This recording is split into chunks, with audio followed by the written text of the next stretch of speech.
What I really encourage is for you to be conscious of what your next chapter looks like, so that you're not just wandering through it hoping that something good happens, but you make it happen yourself. We have the beginning, middle and end of a book. We have no control over the beginning, we have no control over the end. We have that massive chunk in the middle, and that's where the climax happens. That's where all the really exciting stuff happens. Hey guys, welcome to Make Way. My name's Ellie. Today I thought I'd talk about a topic that is something that varies from person to person quite dramatically, and that is finding your purpose or finding your calling.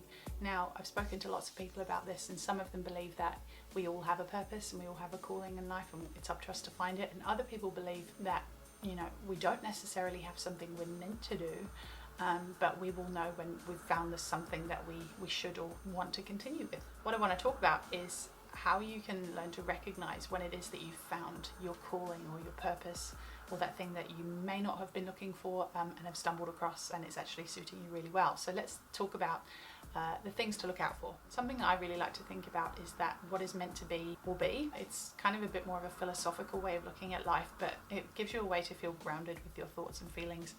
And basically what it means is, if you're looking to find out when you are doing the right thing or you're on the right track, a great way to analyze this is by thinking to yourself, do I feel content in the moment? Do I feel present? Do I feel at peace with what is going on in my life right now?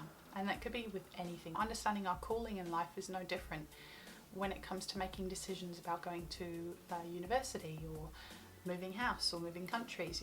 If you think about these things and these decisions, and deep down it feels like something like, yeah, I really do feel like I should be doing this. I do feel like this is serving me.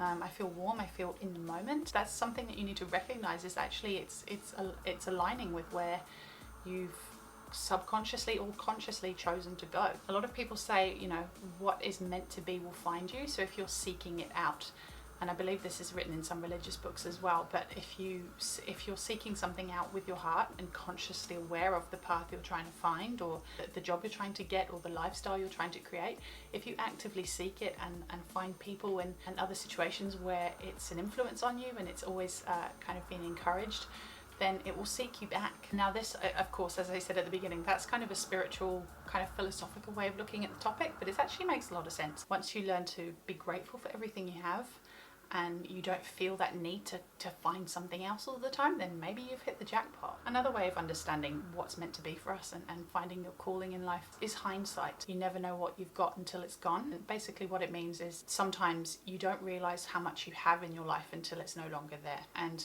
that can be a great wake-up call and a way of helping you understand what it is you actually want in your life and what your calling is, or where you want to be. So for example, if you had a relationship with someone and then that relationship ended, and later on in life you think, man, I didn't realize how good it was until I didn't have it anymore. You understand that maybe that person specifically isn't the one that you wanted the relationship with, but what you got out of that relationship is something that you want to get back. You want to have those feelings again. So instead of searching for that person, you understand what it was in that relationship that you gained, and then you know that you need to search for that in the future, and that might be something you try to actively pursue. But I really encourage you to latch on to that idea of, I need to put it out there, I need to say what it is that I want, and then once you've verbalized it, you'll start to recognize it in the most unsuspecting places. Another way of looking at this is understanding that we can always change direction when we want to. We have that freedom to choose. We have that freedom to decide, is this for me or is this not for me?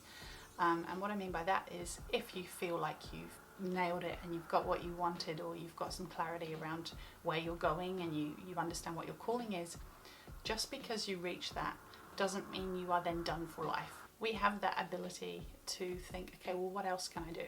How else can I expand my being? Because if anything, once you've found what you want and what you're looking for, then should be a good time to know and understand in yourself that because now you've been able to give that much, you can give more. You can explore more. You have that freedom to know that when you go off in another direction and seek out new things and understand that maybe there's more to this calling than you believed in the first place, that you have something to fall back on. And when I was doing a bit of research on this topic, a friend of mine said this to me, and I totally agree. You don't have anything to prove to anyone apart from yourself. So if you are actively pursuing a particular dream, or if you have absolutely no idea what your calling is, you are the only person you have to answer to deep down.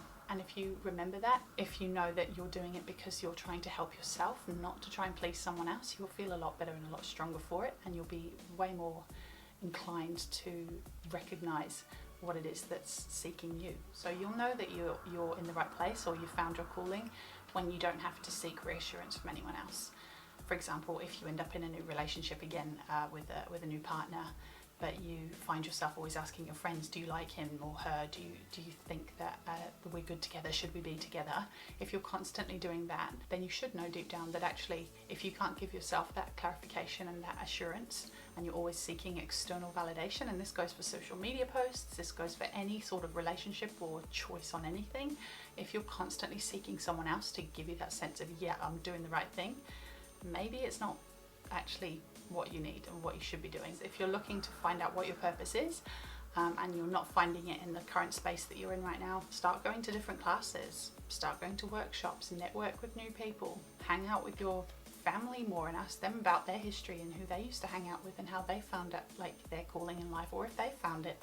Talk to people older than you, talk to younger kids and see how they're kind of shaping their world in their head and how they want to pursue their dreams. You know, there's all kinds of people you can talk to of all ages, all backgrounds, and just absorb as much as you can, because if you don't know, what have you got to lose by asking someone else? And that's not me saying just take on board everything that everyone says and just take it as gospel. No, you take the information, keep it in the back of your head in like a bank of knowledge, and just pick it out when you need it, and just it's kind of like picking out the things that resonate with you, and that can help you according to your personality and what drives you and what motivates you and makes you feel good.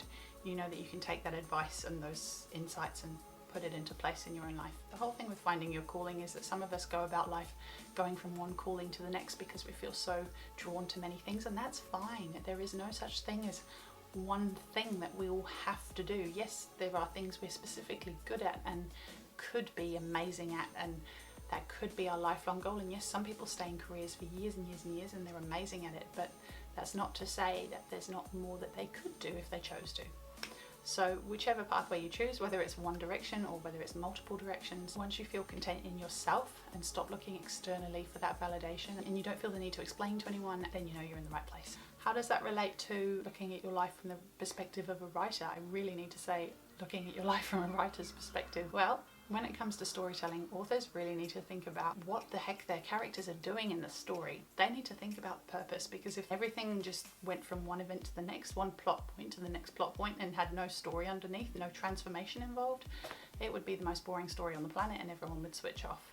We need that underlying story, that thing, that transformation that's happening all the time. And when you understand where you're going and why, and what's influencing you, what's pushing you in those different directions, and whether it's you yourself being drawn to it, or if you're being pushed into it or like pressured into it, you'll gain a lot more clarity over your whole life. So what I really encourage is for you to be conscious of what your next chapter looks like, so that you're not just wandering through it hoping that something good happens, but you make it happen yourself. If you have any questions, guys, as usual, feel free to get in touch, but otherwise I'll see you on the flip side.